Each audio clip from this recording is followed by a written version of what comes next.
Армысыздар достар. Сторис түсіру үшін жоғарыдағы фотоаппаратты басамыз и мына әріпті тереміз.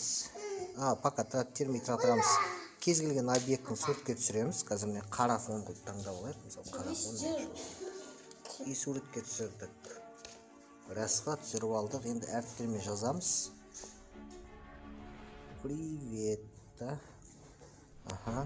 Енді цветті таңдаймыз. Цвет таңдағаннан кейін мысалы міне қараңыз, үстіне басып тұрасыз, осыны басып тұрып жіберген кезде мынандай зат шығады.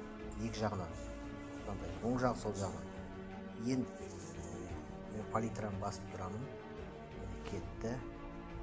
Мынаны солға қарай, мынаны оңға қарай жылжытып отырамын. Әдемі палитрамен жаздық. Жақсы, сау саламатта болыңыздар. Пайдалы пост болса